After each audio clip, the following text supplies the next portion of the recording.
Hello guys, welcome back to our YouTube channel maths by Mukesh Takar. जैसा कि दोस्तों आपको पता चल रहा है कि अपन एलडीसी 2026 के बारे में बात करने जा रहे हैं।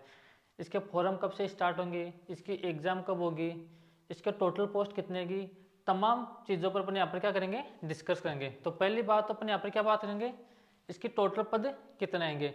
अगर मैं यहाँ पर टोटल पद की बात करूँ तो अपने पास यहाँ पर इसमें आएंगे 10,644 पोस्ट, यानी कि एलडीसी में 10,644 पोस्ट अपने पास यहाँ पर आने वाली है। और एक चीज़ का ध्यान रखना, जो 2024 की सीटी लगी थी उसकी सबसे लास्ट की वैकेंसी है और सबसे बड़ी वैकेंसी होने वाली है सीटी 2024 के अंतर्गत। आगे बात करते हैं इसके फॉर्म कब से स्टार्ट होने वाले हैं। तो इसके फॉर्म 15 जनवरी से इसके क्या होने वाले हैं, फॉर्म स्टार्ट होने वाले हैं। और अगर इसकी एग्ज़ाम की बात करें तो इसकी एग्ज़ाम बता रहे हैं 5 या 6 जुलाई की इसकी एग्ज़ाम होगी। और सबसे बड़ी बात, इसका फॉर्म कौन कौन भर सकता है। तो जिस भी भाई ने 2024 की सीईटी दे रखी है, 2024 सीईटी, और वो भी 40% से पास है, वो इसके फॉर्म भर सकते हैं। अब जो अपने पास जो एलडी से 2026 की वैकेंसी थी, इसका अपने को सबको इंतजार था। इंतजार क्यों था कि जो अपने पास जो सीईटी 2024 लगी थी उसकी सबसे बड़ी वैकेंसी होने वाली है और सबसे लास्ट की वैकेंसी है। तो इसमें 10,644 बहुत अच्छे पोस्ट है। जिन भी स्टूडेंट का वीडियो में नहीं हुआ, पटवारी में नहीं हुआ और राजस्थान पुलिस में नहीं हुआ, तो उनके लिए वैकेंसी रामबाण वैकेंसी है। क्योंकि आपका सब कुछ क्लियर है, मैथ भी आपको आती है क्योंकि आपने मैथ भी पढ़ी है, जीके भी पढ़ी है, साइंस भी पढ़ी है, सब कुछ आपने पढ़ा है। तो चलिए आगे शुरुआत करते हैं। तो मैंने आपको ये बता दिया टोटल पोस्ट कितनी आएगी, इसका फॉर्म कौन कौन भर सकता है, इसके फॉर्म कब से स्टार्ट होंगे और इसकी एग्जाम कब लगेगी। तो अपने पास अब भी अपने पास 6 महीने, अगर आप अच्छे से लगो तो 6 महीने बहुत होते हैं क्योंकि आपने पहले भी पढ़ रखा है। पटवार में आपने मैथ पढ़ रखी है, वीडियो में आपने मैथ पढ़ रखी है, तो अच्छी कोई बड़ी वाली बात नहीं है। अब देखो बात करते हैं इसके एग्जाम पैटर्न की बात करते हैं कि अपने पास जो एलडीसी वैकेंसी है उसमें 2 एग्जाम लगती है। एक एग्जाम यानी कि फर्स्ट एग्जाम, अगर पहले एग्जाम की बात करें तो अपने पास यहाँ पर अपने पास क्या क्या आता है, जी क्या आता है, दूसरा साइंस आती है और तीसरा मैथ अपने पास यहाँ पर आती है। अगर मैं यहाँ पर नंबर ऑफ क्वेश्चन की बात करूँ तो अपने पास जीके में कितने क्वेश्चन आएंगे, 50 क्वेश्चन आएंगे। साइंस के कितने क्वेश्चन आएंगे, 50 क्वेश्चन आएंगे। और मैथ्स की बात करें तो अपने पास मैथ में कितने क्वेश्चन आएंगे, 50 क्वेश्चन आएंगे। और जो पेपर है कितने मार्क्स का अपने पास यहाँ पर पेपर होगा, 100 नंबर का अपने पास यहाँ पर पेपर होगा। जो अपने पास पहला पेपर है उसमें क्या क्या आएगा, आपके जीके आएगा, साइंस आएगी और मैथ आएगी। एक चीज़ का ध्यान रखना, साइंस का और मैथ का लेवल बहुत अच्छा आएगा। सबसे अच्छी वैकेंसी है, अगर इसकी बात करें तो सबसे अच्छी वैकेंसी है ये सिलेबस के अकॉर्डिंग। अब आगे चलते हैं, इसका सेकंड पेपर की बात करते हैं। जो सेकंड पेपर है उसमें अपने पास क्या क्या आएगा,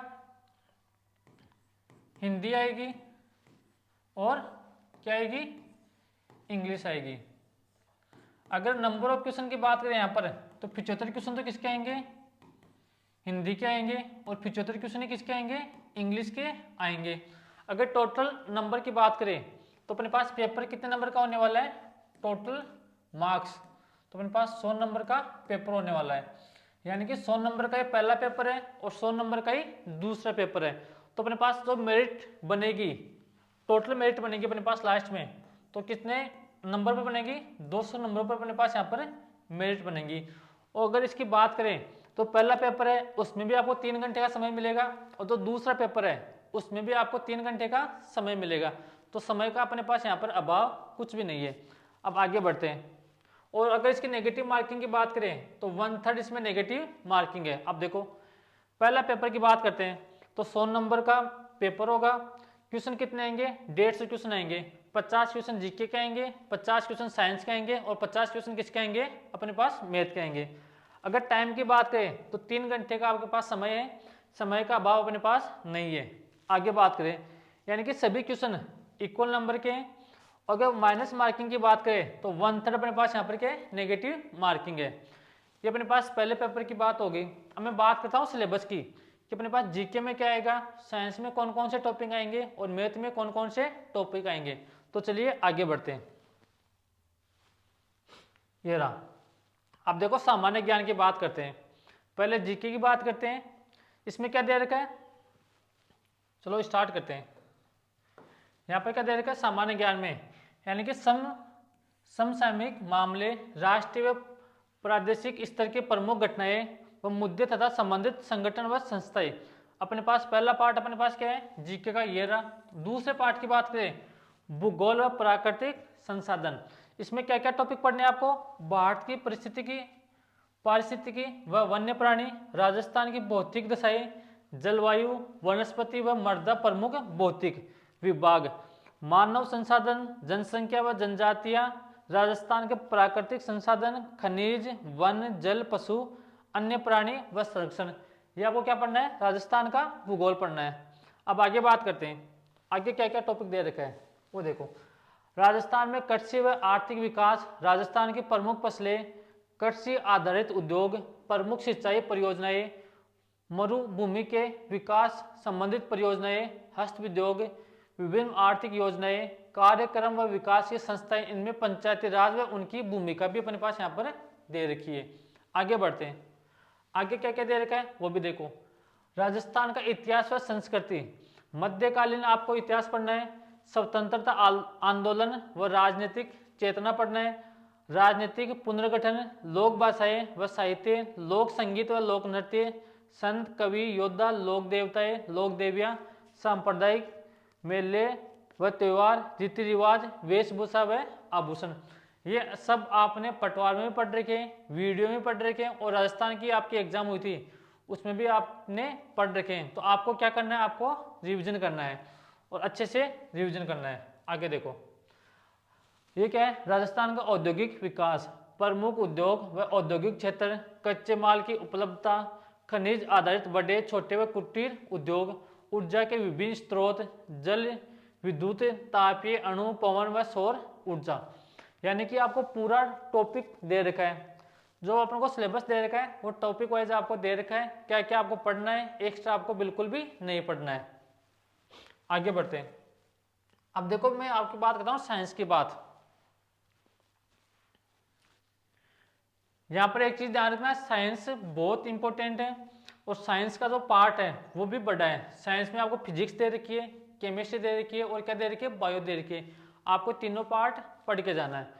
तो पहली बात तो यहाँ पर क्या दे रखा है, केमिस्ट्री के बारे में दे रखा है, भौतिक व रासायनिक परिवर्तन आपको पढ़ना है, ऑक्सीकरण व अपचयन अभिक्रिया पढ़नी है, उत्प्रेरक आपको पढ़ना है, धातु व अधातु, इनके प्रमुख यौगिक, सामान्य जीवन में प्रयुक्त कुछ महत्वपूर्ण यौगिक। अब यहाँ पर क्या पढ़ना है, कार्बन तथा कार्बन के महत्वपूर्ण यौगिक, ये अपने को यहाँ पर दे रखा है सब कुछ। यानी कि साबुन व अपमार्जक दे रखा है, बहुलक दे रखा है, ये आपको पढ़ना है। आगे बात करें, आगे अपने पास यहाँ पर क्या आ गई, ये अपने पास क्या आ गई, इसकी फिजिक्स आ गई, यानी कि साइंस में फिजिक्स आ गई अपने पास। और एक चीज़ का ध्यान रखना, आपको थोड़े अच्छे लेवल की पढ़ के जानी है। जो अपने पास जो ये फिजिक्स है ये 11th क्लास की भी थोड़ी बहुत आ सकती है। तो अपने पास देखो, प्रकाश का परावर्तन व इनके नियम, प्रकाश का वर्ण विक्षेपण, लेंस के प्रकार, विद्युत धारा, ओम के नियम, विद्युत सेल, फैराडे, विद्युतीय प्रेरण, विद्युत जनित्र, ये क्या है, विद्युत मोटर, घरों में विद्युत संयोजन व्यवस्था। यानी कि टोटल फिजिक्स जो 10th क्लास से जो टोटल फिजिक्स हो सकती है वो आपको पढ़नी है, आपको सिलेबस में पूरी दे रखी है। अब बात करते हैं आगे। अब देखो आपको क्या दे रखी है, अंतरिक्ष व सूचना प्रौद्योगिकी, ये भी आपके सिलेबस में दे रखी है। ये आपके क्या दे रखी है, बायो दे रखी है, यानी कि आपको एग्जाम में बायोलॉजी भी पढ़ के जाना है। यहाँ पर ध्यान रखना, अगर एलडीसी में आपको सिलेक्शन लेना है तो यहाँ पर कुछ भी नहीं छोड़ सकते, इस बात का ध्यान रखना, क्योंकि पढ़ने वाले बहुत हैं। आप ऐसे सोच रहे हो ना कि एलडीसी की थोड़ी कट ऑफ कम जाएगी, तो पढ़ने वाले बहुत हैं। जो सिलेक्शन लेंगे वो आपके साथ के रहेंगे, आपके रूममेट रहेंगे, आपके रिश्तेदार रहेंगे, आपके क्लासमेट रहेंगे। अब आगे बढ़ो, अब बात करता हूँ मैथ की। आपको ये भी पढ़ के जाना, देखो अपवाद तंत्र सब कुछ भी नहीं छोड़ा। अब ये देखो रक्त समूह आ गया, रक्तदान आ गया, ये अपने पास RH फैक्टर आ गया, रोगाणु तथा मानव स्वास्थ्य आ गया, कुपोषण तथा मानव स्वास्थ्य आ गया, मानव रोग आ गया, कारण और निवारण अपने पास यहाँ पर दे रखा है। अब आगे बात करें मैथ की। अब एक चीज़ का ध्यान रखना, मैथ अपने पास एक होती है अर्थमेटिक और एक होती है एडवांस मैथ। तो इसमें जो टोटल मैथ है 10th लेवल की टोटल मैथ अपने को यहाँ पर दे दी है। क्या क्या दे रखी है वो देखो। यहाँ पर क्या दे रखा है, वैदिक विधि से पूर्ण संख्याओं का वर्ग, घनफल, वर्गमूल, घनमूल, कितने 6 संख्याओं तक अपने को यहाँ पर दे रखा है। आगे बात करते हैं गुणनखंड, बहुपद के गुणनखंड, समीकरण, दो चरों वाले रैखिक समीकरण, द्विघात समीकरण, लघुगणक। अगर आपने वीडियो की अच्छे से तैयारी की है तो अपने पास जो ये पोर्शन है वो किस में था, वीडियो में था, वहां पर भी आपने अच्छे से पढ़ा होगा। अब बात करता हूं मैं अर्थमेटिक पोर्शन की। इसमें क्या दे रखा है, अनुपात समानुपात दे रखा है, प्रतिशत दे रखा है, लाभ हानि दे रखा है, साझा दे रखा है, सरल ब्याज, चक्रवृद्धि ब्याज, और अपने पास यहाँ पर क्या दे रखा है, डिस्काउंट दे रखा है। आगे बढ़ते हैं, यहाँ पर क्या दे रखा है, एक बिंदु पर बनने वाले कोण व रेखाएं सरल रेखिक आकृतियां। यानी कि अपने पास यहाँ पर बात करें तो ये किसका आ गया, टोटल अपने पास किसका आ गया, ज्योमेट्री का पार्ट आ गया। यानी कि टोटल ज्योमेट्री आपको पढ़ के जानी है। इसमें कोण भी पढ़ के जाना, आपको क्या पढ़ना है, रेखा के बारे में पढ़ना है, वर्त के बारे में पढ़ना है, सर्किल के बारे में पढ़ना है, ट्रायंगल के बारे में पढ़ के जाना है। टोटल अपने पास यहाँ पर आ गया, ज्योमेट्री कोऑर्डिनेट ज्योमेट्री अपने पास आ गई। अब आगे क्या दे रखा है, ये अपने पास क्या आ गया, मेंसुरेशन, यानी कि 2D और 3D अपने पास यहाँ पर आ गया।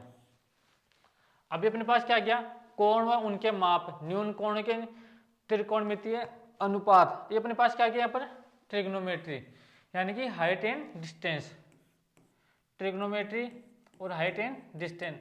ये वही हाइट एंड डिस्टेंस है जिसमें आपको 10th में खूब डराया था। ट्रिग्नोमेट्री ने, मेंसुरेशन ने और ज्योमेट्री ने आपको 10th में खूब डराया था, लेकिन आपको डरना नहीं है। अगर डर गए तो मर गए। आपको पढ़ना सब कुछ है, अगर एलडीसी में सिलेक्शन लेना है तो पढ़ना सब कुछ है, आपको छोड़ना कुछ भी नहीं है। और ये आपके क्या है, यहाँ पर क्या दे रखा है, डीआई दे रखा है, डाटा इंटरप्रिटेशन, चित्रों के द्वारा निरूपण करना। अब आगे बढ़ते हैं, अब देखो सेकंड पेपर की बात करते हैं। यानी कि सेकंड पेपर में अपने पास क्या क्या आएगा, हिंदी आएगी और इंग्लिश आएगी। यानी कि हिंदी के भी आपके 75 क्वेश्चन आएंगे और इंग्लिश के भी कितने क्वेश्चन आएंगे, 75 क्वेश्चन आएंगे। और टोटल मार्क्स की बात करें तो 100 नंबर का पेपर होने वाला है सेकंड पेपर। 1/3 अपने पास यहाँ पर नेगेटिव मार्किंग है, 3 घंटे का आपको समय दिया जाएगा। अब देखो यार आपके हिंदी का सामान्य हिंदी, संधि, संधि विच्छेद, उपसर्ग, पढ़ते, ये आपके हिंदी का सिलेबस दे रखा है।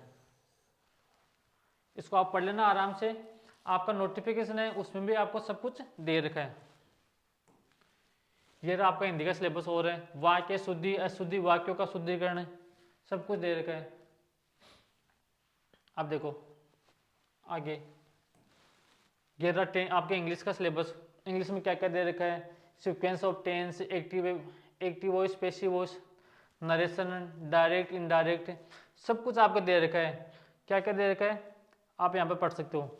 आगे बात करें, अब देखो एंटोनियम, सिनोनियम, ग्लोरियस ऑफ ऑफिशियल, सब कुछ दे रखा है आपको। डिग्री ऑफ एडजेक्टिव्स, सब कुछ ऑल टोटल, यानी कि जितना इंग्लिश का सिलेबस हो सकता है वो सब दे रखा है। अब देखो कन्फ्यूजेबल वर्ड दे रखा है, कॉम्प्रिहेंशन दे रखा है, ऑल टोटल 1 वर्ड दे रखा है, ईडियम, फ्रेजेस, सब कुछ दे रखा है। तो आपको पढ़ के सब कुछ जाना है, आपको छोड़ के कुछ नहीं जाना है, इस बात का ध्यान रखना। एक चीज़ का ध्यान रखना, उम्र चली जाएगी, वक्त चला जाएगा, पैसे बर्बाद हो जाएंगे, समय भी चला जाएगा अगर ये एलडीसी की वैकेंसी चलेगी तो आपके पास 6 महीने का टाइम है अभी भी। अगर जिसने तैयारी स्टार्ट नहीं की वो भी अपने पास तैयारी करके जुड़ सकता है यहाँ पर। Thank you, bye bye, take care.